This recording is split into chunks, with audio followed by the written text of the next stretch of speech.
Hey, hey, to all of our online friends. Hope everybody's doing well. My name is Dave Shrein. And if you're watching this, chances are you probably already knew that. And if you didn't, I'm super excited to introduce myself to you. I am an online entrepreneur, and I help other entrepreneurs and people who want to do online business get unstuck when it comes to their web, email, and social media. And today I have one of my best friends from across the way, Mark Shaw, who is a Twitter fanatic, a social media amazing dude, and one of the guys who I found on Periscope. Prior to Periscope, I had never seen or heard Mark Shaw, and I was so grateful that Periscope came around because that's where I first got to learn about who he is and what he does. So, Mark, thanks so much for taking a few minutes today to chat with me about this topic of being overwhelmed by social media. I know it's something that you're passionate about, and if you just want to take a Yes. few moments to introduce yourself, and again, who you are and what you do.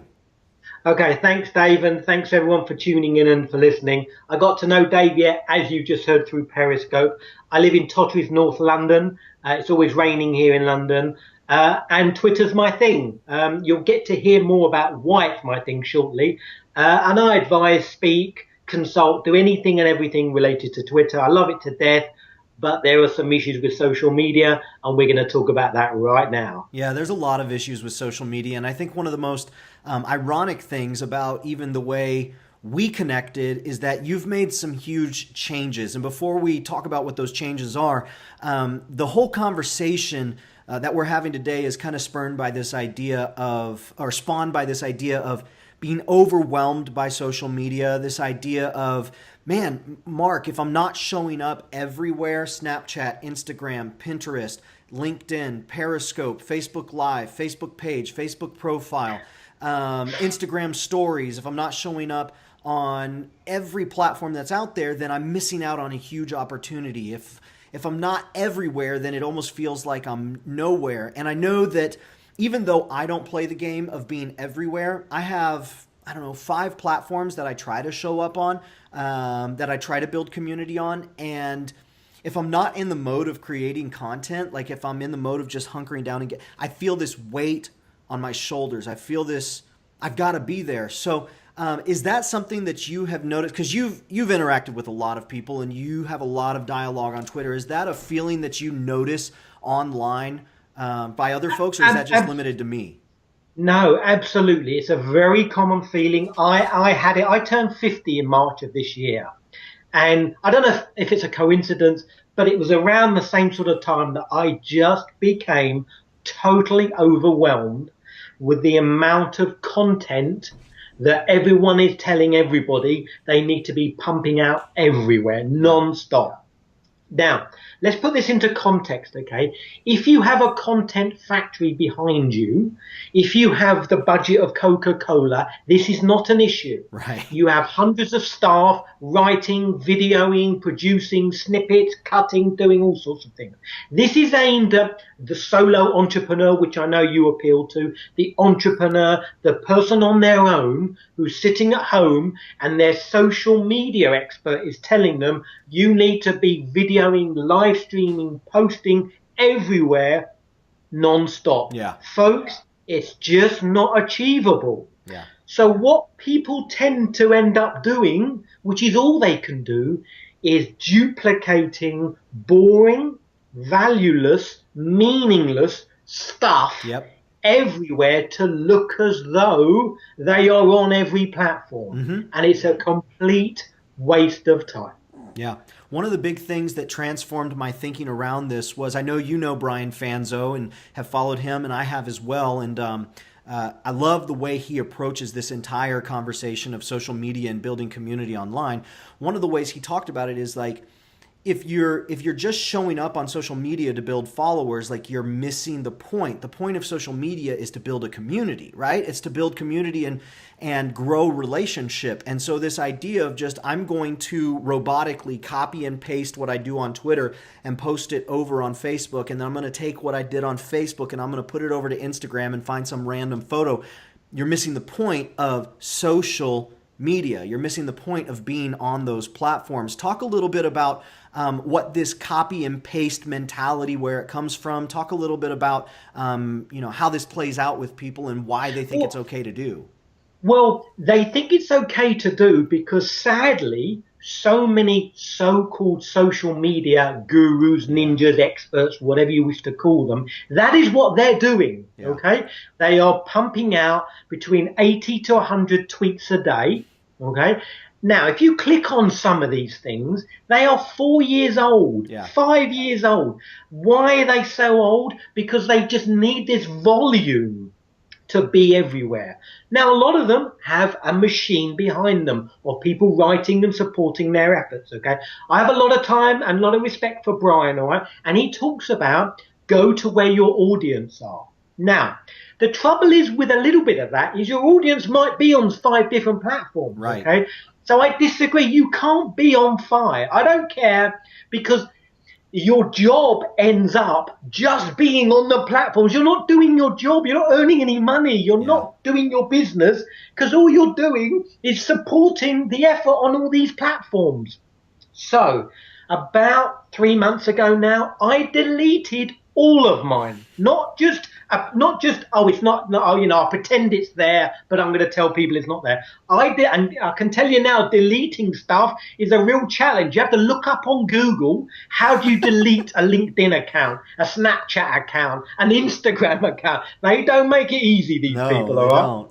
I've deleted everything, about 14 different channels. Well, when I say channels, I had like 3 or 4 different Facebook business page, personal page, Instagram, LinkedIn, Snapchat, Anchor, Yeah. Blab, Pinterest, the whole lot, YouTube, okay? And I've got to tell you, there was a moment where I thought, oh, this is a big decision because I spent years on these places. But then I did it, and I've got to tell you, I feel so much better. Yeah. I now live a life that's very much less stressful. I don't wake up with this, oh my God, I've got to produce something for somewhere every minute of the day. Because a lot of people are producing content for Google, not for people. That's Yeah. what I describe it as, okay? They just pump anything out, anything, all right? I don't have any of that. I blog, so I have one blog, which is my own blog, and we'll talk, Max, a little bit about your own playground in a minute. Yeah. Because that's a really important point. Everyone's hanging everywhere. If Facebook shut you down tomorrow, you ain't got much anymore, okay? So I have one blog, which is mine, and Twitter. I'm all in on Twitter, right or wrong. That's where I'm well known, 8.5 years experience and so on. But the feeling, I feel so much better, so much less stressed. I can engage more. I can get more involved. I can take part more. I have more time. And the rewards are coming in. My website traffic's almost tripled in a couple of weeks. I got loads of new followers. And the engagement has dramatically increased, which is what I'm after. Well, because that platform, that's getting your attention, right? Like that's getting your focus. And you made a really great point earlier when you said that these big brands, these places that have somebody dedicated just to social media, just to writing blog content, a team dedicated just to a certain aspect of this online marketing, it's easier for them to show up everywhere. And quite honestly, like if they want to grow their brand and they have the resources, why not? Right? Because that's how you're going to get in front of more people. I love Gary Vee to death. Gary Vaynerchuk, great guy, okay? But please, folks, don't think he's doing all of this stuff. He's not. He's got a team. He's got a film crew filming him in the cabs and everywhere, okay? He has a whole team of people putting out all this stuff. Now, if you have that budget, then please be everywhere. There's no reason to stop you, right? Okay? But for the people like you and me who are sitting at home on their own, okay, working from wherever, you just haven't got that sort of resource. So you have to focus on one, I think one, maybe two, top whack, but own it, dominate it. Focus your effort, your time, produce your best quality, your best stuff in that one place. I saw this woman the other day, okay? This just shows you what people are like, okay? She cross-posted from Pinterest to Twitter. But Pinterest, you can put a much longer title. It just cut off in the middle of the word. Yeah. Okay, it just stops. Yeah. Instead of now, it's N-O, stops. And I think, really, if you haven't got the time to do a proper 140 character headline and a proper effort to do this stuff, don't bother. No one's going to click on it and read it. That was 5 years ago. It's not going to happen anymore now. Right. Yeah, there's no point in showing up on all of these different platforms if all it's going to be is robotic. You say, they're posting for Google. I say writing for robots, right? Like I've had clients who have called me and said, "Hey, I really want to pack as many keywords into this as possible." I said, your customers aren't robots. Like your customers are people. You want to talk to them. Like we can get creative with what we do, but your customers, they need you to talk specifically to them. And it's the same on social media. So you mentioned in there that you recommend being on one, maybe two. When people ask me, where should I start? I typically tell them, look, there's a billion, like 1.7 billion active users on Facebook. Maybe that's a really good place to start. If you're doing online business and you're focused and you know what your focus is, chances are your audience is on Facebook. That's typically what I tell people. What do you tell people when they say, okay, you're saying to eliminate all these different channels? That's what you did, Mark. That's fine. Okay. That's great. What would be your prescription for me then? So I take a backward step. I say to them, right, what sort of resources have you got? What's the plan? What's your product? Who are you appealing to? Who is your audience? Okay, where are they most likely to hang out? Yeah. Older demographic, younger demographic, female, male. What sort of product is it? Is it a pretty looking handbag? Is it a service that doesn't look anything? Okay, just those 4 or 5 questions then tends to head people in the sort of right directions. Is it a young thing? Snapchat's probably a place. Is it, more of a LinkedIn type environment? Is it a fake?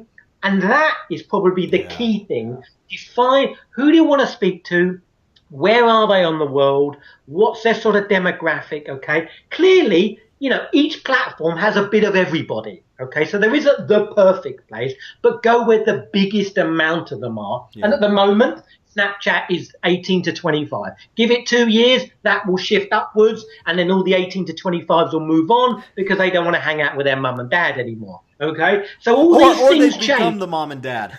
Or they become the mum and dad. So all these things aren't fixed in stone because where platforms are now is not where they are, and as they mature, they change. And listen, we don't, there's 1,500 new platforms opening up every half hour. There's something new turning up. So, but that would be what sort of resources, what style of product or service do you have? Okay, who are you looking to attract? Who are your audience? That should head you in the right sort of place. Okay, so, and then one of those places, you own it. So talk about owning it then. What does owning it mean? When you say that, I mean, I have an idea, but give me a little bit of skin around that skeleton. Okay, so owning it is adding your best content in there, okay, is engaging with the people that reply to your comments and your posts and encouraging, as you said right at the beginning, more of a community, more of a discussion. And what you're after is creating advocates. Yeah. After selling anything to most of these people, you're looking to create advocates. You're also looking, okay, to build up some loyal fans, loyal followers locally. One of the interesting things is I wrote a blog post about a few weeks ago saying, I think you only need 50 followers. Wherever you hang out, you need 50 people. Okay, but it's who are these 50? Yeah. These 50 are you walking up and down your high street, making a note of the names of the businesses and products and services there and finding them. Yep. Some of them will be on Twitter, they'll be on Facebook, and then you going in to meet them and say, hello, I'm local to you. Why don't we have a cup of coffee? I'll look out for you. You look out for me. I make bags. You make shoes. Let's collaborate. Right. Let's work together. That's my idea on things. Okay. You don't need thousands and thousands of people. You don't need this obsessive idea that it's the numbers that make all the difference. Having a big number is great, but the reality is most people won't achieve that unless you're buying or doing something odd and unusual, okay? But you don't want that. You want listeners and you want people who take an action. I'd rather have 10 people that do something when I ask than 1,000 people who've never heard of me who just are on my Facebook page but have nothing to do with me. So perhaps think small, think local, think collaboration, think working with others, and give your best stuff in one place that's original, unique, fresh, And enough with the Gandhi quotes. We've had enough of those. Yes, we have had enough of those. You know, if and so really quick on the quote thing because you mentioned that, and then I have something I want to say.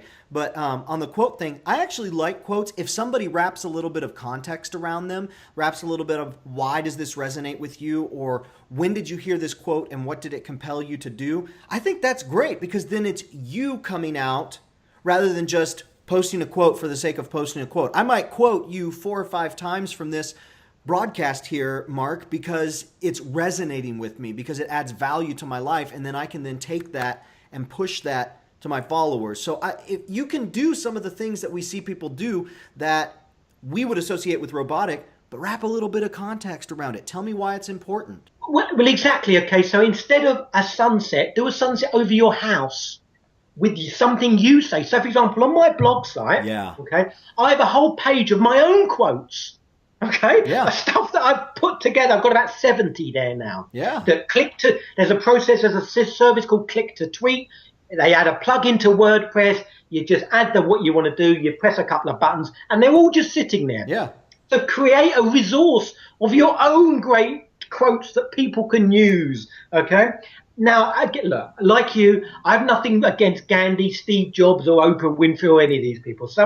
They quotes they say are good, okay? It's when people, all they're doing, photos of puppies, photos of the universe, it's just that. That won't lead you to anything because people won't get a sense of what it is you do, how do you help. Sure. I call it becoming a social media middleman. Yep. That's all you are. You're curating other people's content. You're using other people's quotes, other people's images. What are you doing? Nothing. I don't need to follow you. Okay? So nothing wrong with a balanced approach with the odd few things, but try and come up with your own images, your own quotes, and get people to use them as a resource. When I'm consulting with clients, one of the things that we do is we go through their Twitter feed, their Facebook feed, and almost always, I would say 90% of the time, they're trying to show up, and what they're doing is sharing other people's content.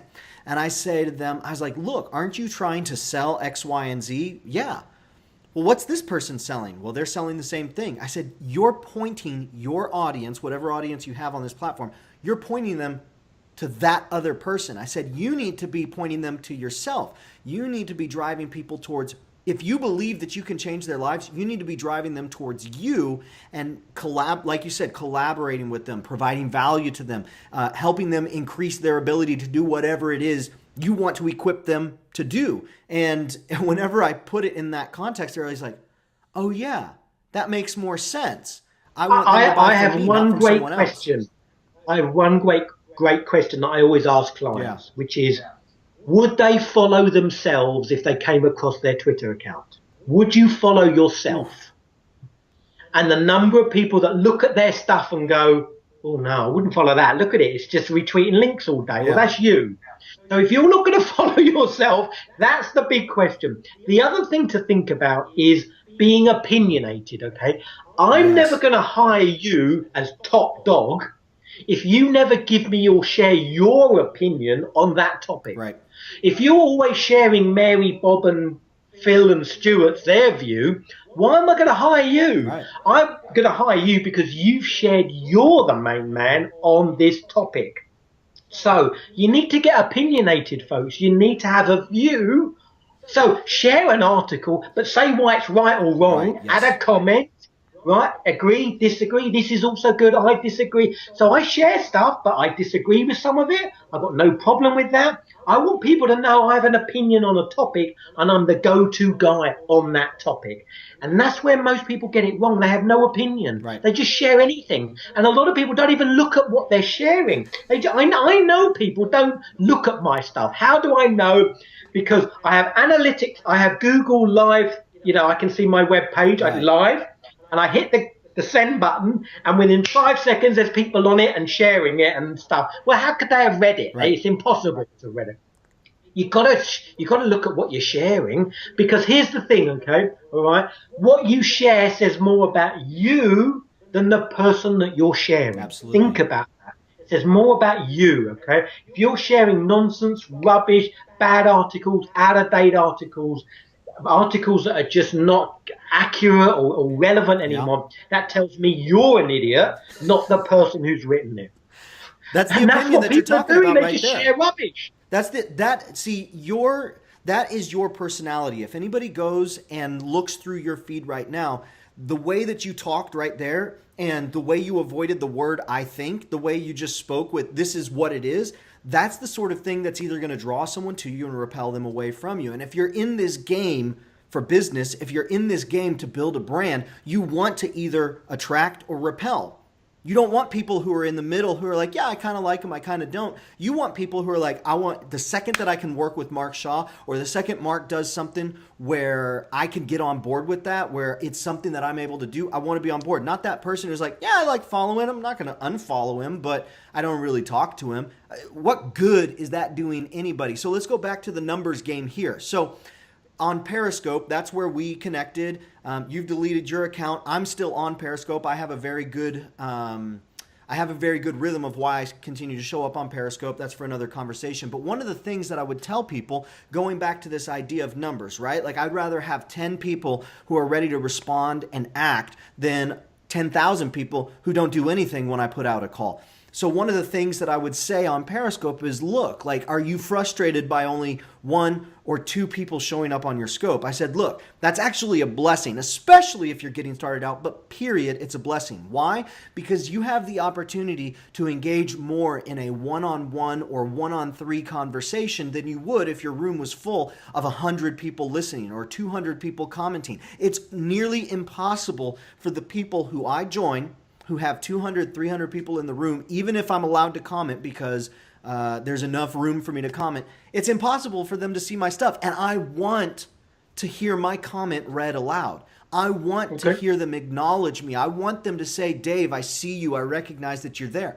If you have a small following, that means you have the opportunity to one by one engage with that person on a much more real and authentic level than you would if you started off or even had huge numbers of followers. And it would give you a chance to scale. And if you want to grow, yes, more followers will come and things like that. But the overall idea here is it's not about the numbers, it's about the faces that those numbers represent and engaging with them. Talk a little bit about that.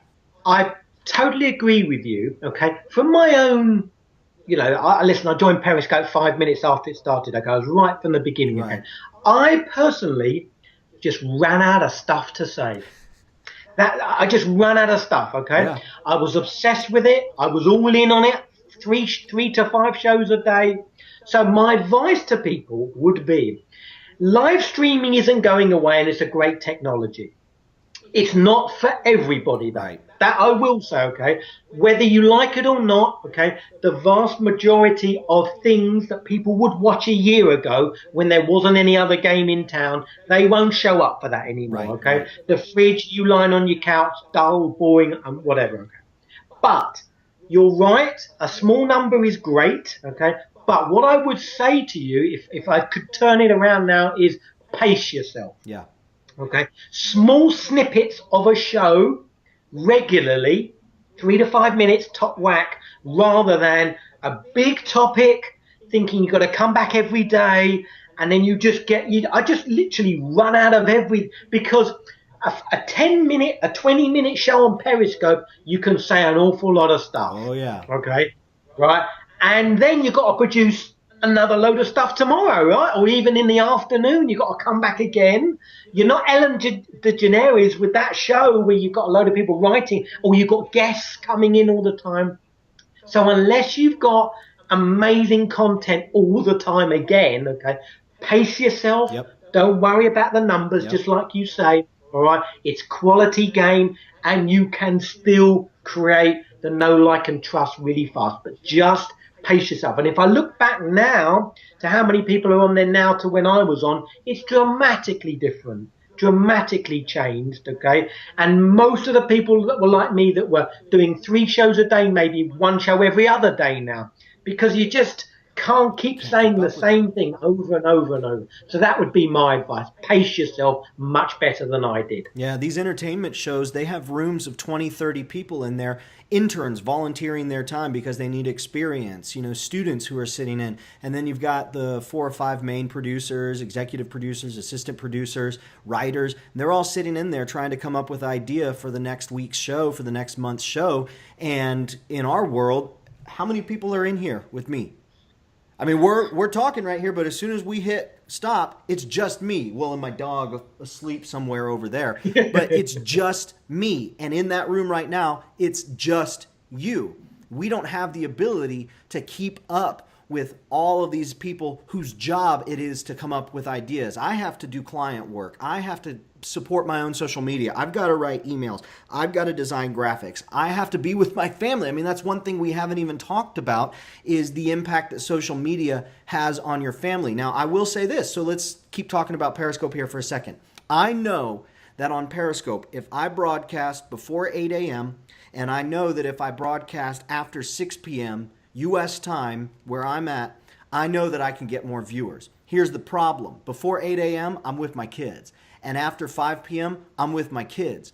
I know that I am missing out on more viewers, more people hearting my stuff, more comments, but I'm not going to do it. I decided a long time ago I wasn't going to do it because I didn't want to miss out on being with my kids. And not everyone has that same, there's 3 or 4 people I can think of right now who do these massive scopes, an hour long, people come in, chat, they grow their audience, it's all great. But they're not married, they don't have kids. It's just them living in an apartment, and their reality is much different than mine. Sure. I think this pressure that we feel on our shoulders is not only to show up, but the pressure is also, what am I sacrificing by showing up as well? You know what I'm talking about? Absolutely. A lot of when I got going, I go to Florida quite a lot, okay? Yeah. And I was there and I think, oh my God, I'm at the beach, but I've got to get back soon. I've got to do a show at 4 o'clock, and oh my God, we're out to dinner. What's the time? I've got to be back from the 10 o'clock slot. I got mental with it, okay? And it was running my whole life. We got to go, whole time frame, okay?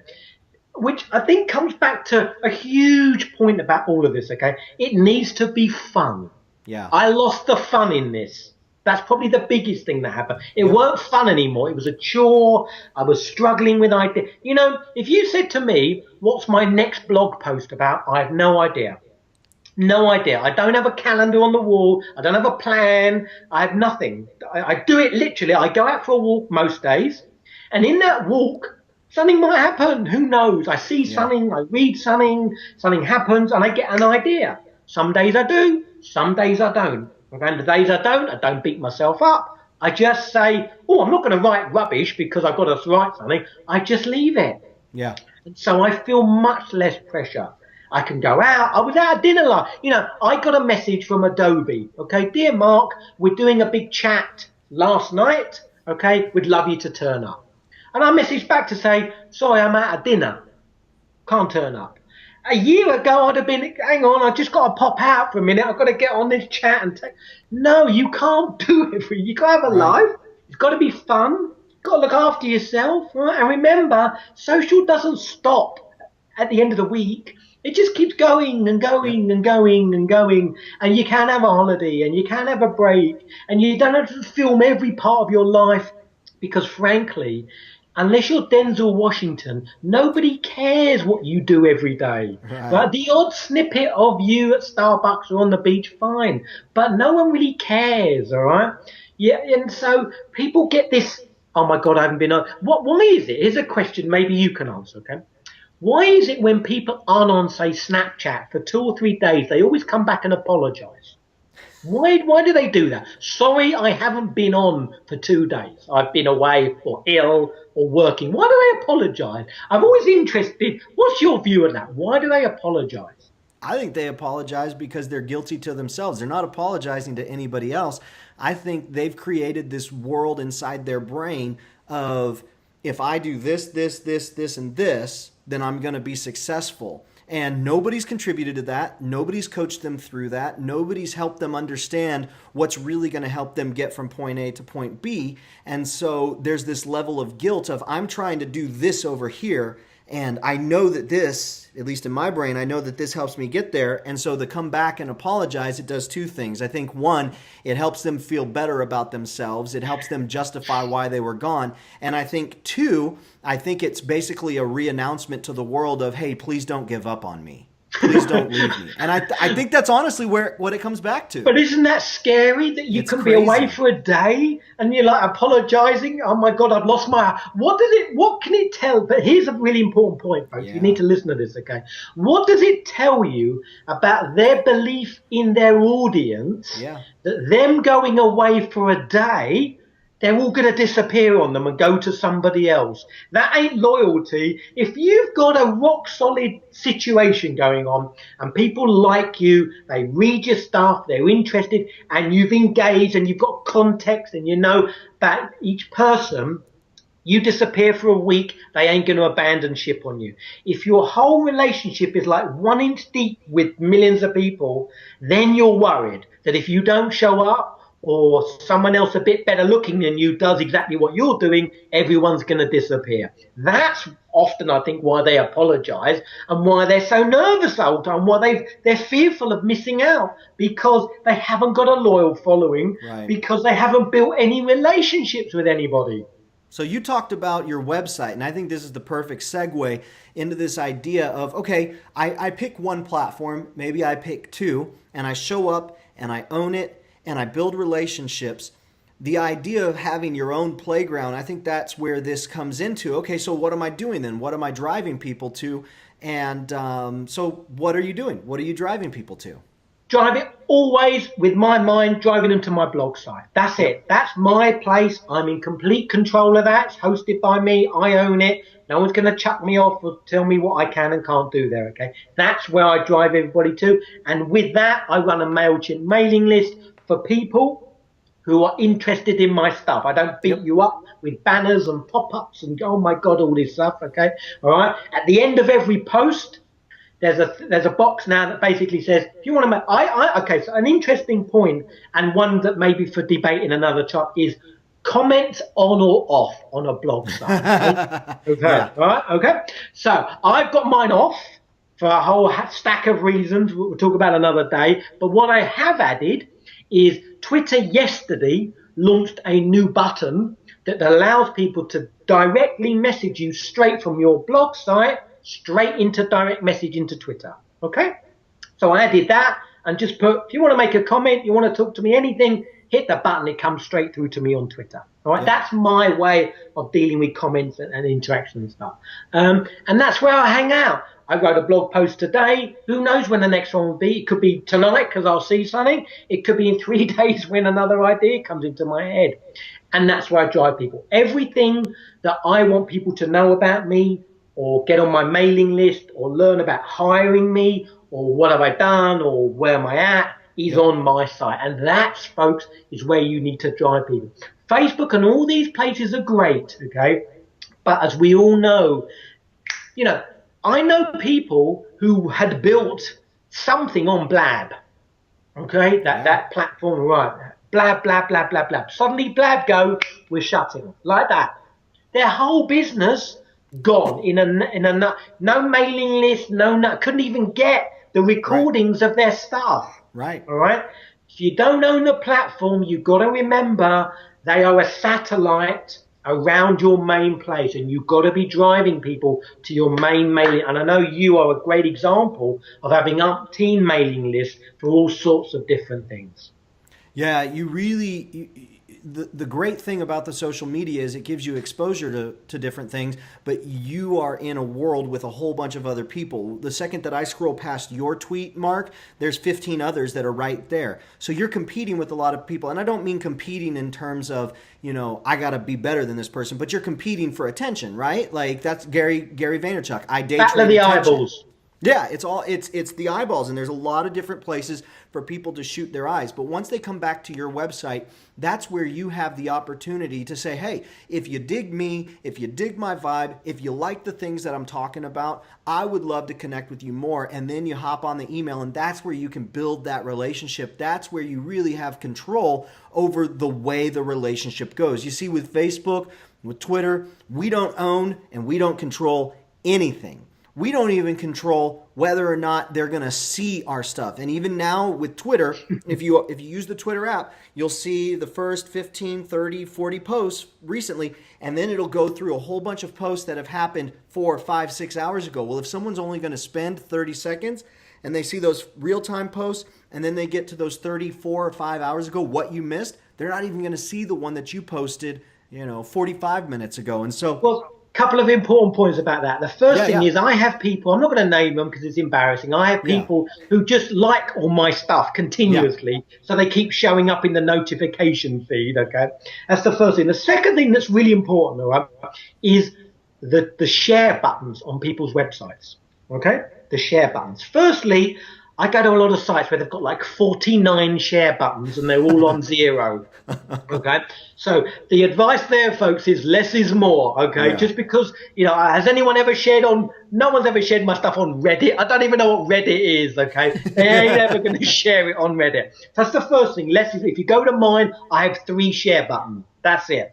The second thing, which is even more important, is the share buttons tell you something.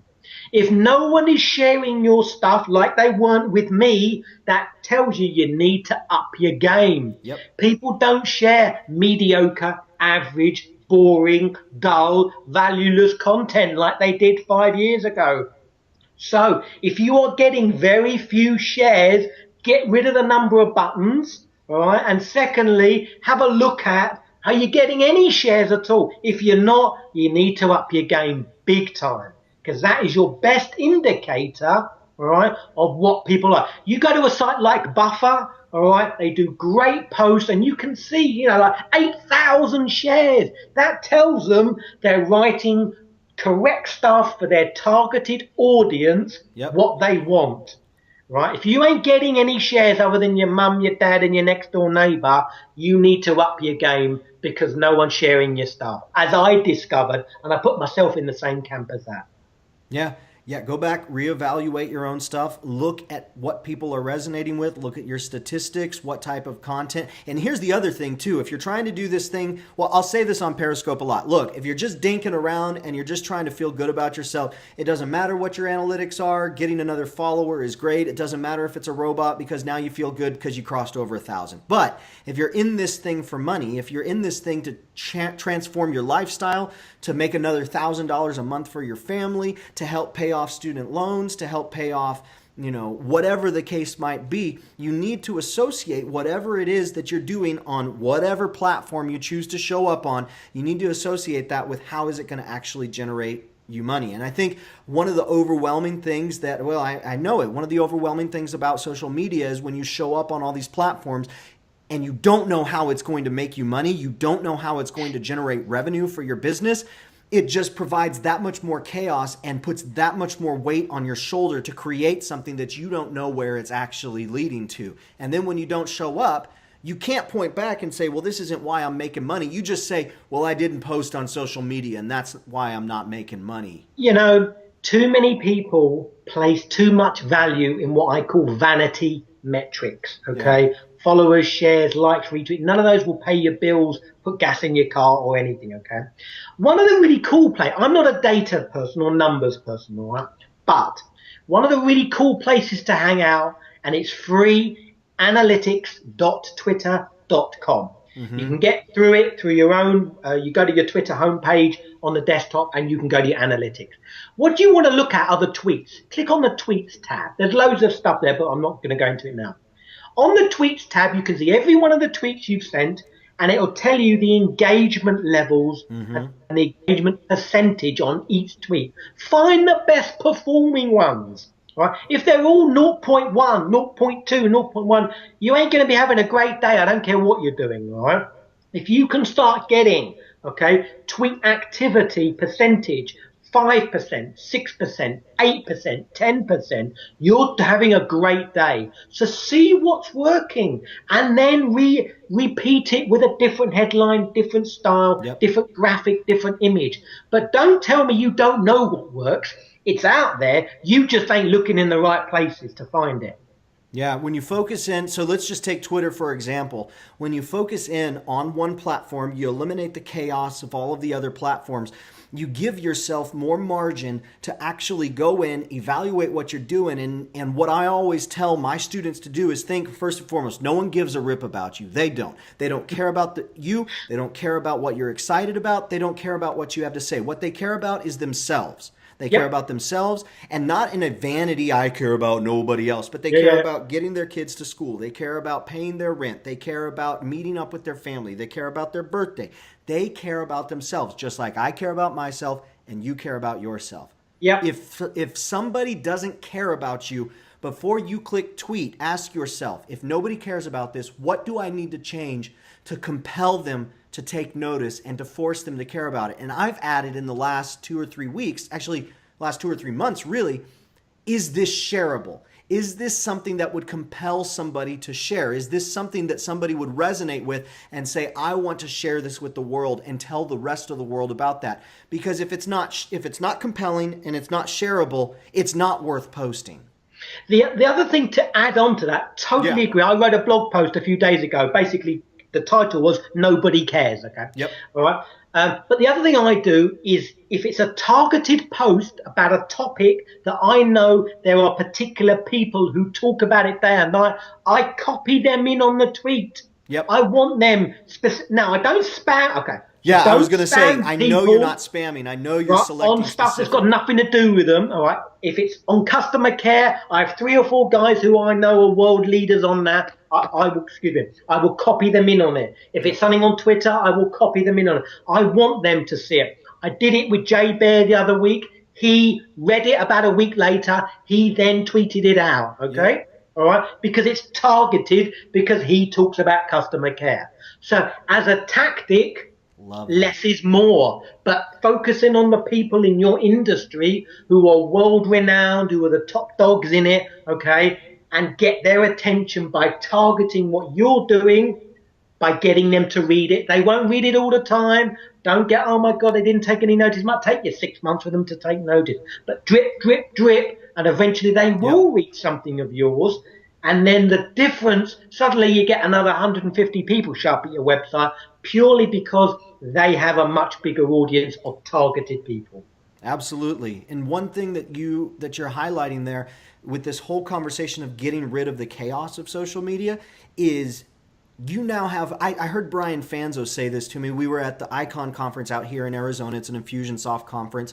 And he was talking, he said, when Jay Bayer was just trying to get up and going, and he's like, I wanted to support him in any way that I could. So I would retweet him, I would engage with him, I'd share his stuff with as many people. And he said, now when I'm trying to get going, other people are doing that exact same thing for me. And when you eliminate the clutter and the chaos of all of the different have-tos, you can replace it with what should I be doing. And when you're talking about connecting with influencers, when they ask a question, respond to their question. Give them feedback. When they ask you to do something, do what they're asking you to do. When they put out a tweet that you resonate with, retweet it and tell people and tag people with who should be reading Mark Shaw's tweet that he just put out. Hey, Dave, I thought about you. Mark's really right on, and we were talking about this the other day. That will put you on their radar, and you'll be able to be noticed in a way that you wouldn't be able to before, because you're not focused on things that way, because you're just focused on trying to show up. Absolutely, all of that. And don't be frightened to disagree with them. These people aren't right about everything, Seth Godin, you can disagree with Gary Vee, Seth Godin, Simon Sinek. They may have written 1,000 books on a topic, but it doesn't mean they're right about everything, all right? Don't be, I disagree with just about everyone on anything, okay? Doesn't mean it's personal. I'm not beating them up. It's not nasty or vitriolic. I have a different viewpoint than they perhaps have on certain things. Don't be frightened to disagree with them, okay? In a professional manner. Nothing wrong with that in the slight. I take part in selected Twitter chats because they're focused 1 hour period where you can get stuck in about a topic. And there are, respected people talking about a certain thing, and I disagree with them. Don't be frightened of that. Stand your ground. Have an opinion. Don't sit on the fence, okay? And in time, people get to see you and go, oh, he's opinionated about this topic. Let's go and look at his blog. Let's go and look at what else he's talking about. That's how you build up these influential people who will help and support you. That's absolutely correct. That is the behavior. Think about your own behavior when you see someone agreeing or disagreeing with you, and what you do as a result. That's the exact same thing that other people are doing with you. They're seeing your agreement, your disagreement, and they're following up. Who is this guy, Mark Shaw? What is he all about? And they're going and looking at your stuff. Mark, this is a great conversation. I know that you and I mean, we love to talk, and we love to talk with each other. We get passionate about this social media thing. And so I think there's probably 4 or 5 conversations that we could birth outside of this one. Absolutely. But at the end of the day, the core reason why you deleted all of your other social media accounts, what would you say? Someone just says, hey, just break it down for me. Why did you delete them? Totally overwhelmed with the volume of content that I wanted to, or felt I had to produce, that was unique, valuable, fresh, and new. I didn't want to do all the duplicated other stuff. That is an option. Not in my view, it's not. But that is an option. So to do the new stuff, you got to be on it or have a team. I didn't have it. And so it just became too much. So that was my approach isn't for everybody. I respect that. And I'm not telling everyone, oh my God, you've got to go away from this show and delete everything. But what I am saying is do an audit as a starting point. Yeah. What is working? Don't get all emotional and woolly about it. Okay, you need to ask yourself the awkward questions. What am I actually getting from this Instagram account? I know I'm putting out nice pictures and quotes. What is it driving or leading to? What am I getting? I've been on it 3 years. What am I getting? Yes. If the answer's nothing, then you might want to consider putting more resources to where is working or where is producing leads, click-throughs to your website, sign-ups to your newsletter, whatever your measures are, rather than just being everywhere, but very little is producing anything. I love it. If anybody watching needs help understanding those analytics, feel free to tweet Mark Shaw. And is it just at Mark Shaw? At Mark Shaw is my Twitter thing. You can DM me. I'm open to anything. Tweet me. I reply to pretty much everybody. And that's the only place. You don't Facebook me. Funny enough, okay. I started last night. Everyone's talking about Facebook Messenger, the dark social, okay? So I started on Facebook Messenger. I'm not on Facebook, though, because I asked the dumb question, can you be on Messenger without being on Facebook? And someone said you can. So I am on Facebook Messenger. You can scan the code and connect with me and send me a Facebook Messenger thing if that's your thing, or tweet me all day long. Yep, absolutely. Thanks so much, Mark. This is fantastic. The funny thing about all of this is we'll be able to go back and pull out so many tweet quotes from everything that you said. If I had been writing them down, I think you said 5 or 6 that I was like, that's tweetable, that's tweetable, that's tweetable, that's tweetable. But we'll add a little bit of context. We'll make sure it points to something valuable, and that way we will be abiding by our own rules. Thanks so much, Mark. Appreciate it. Thank you, and thank you to your audience for tuning in and listening in later. Thank you.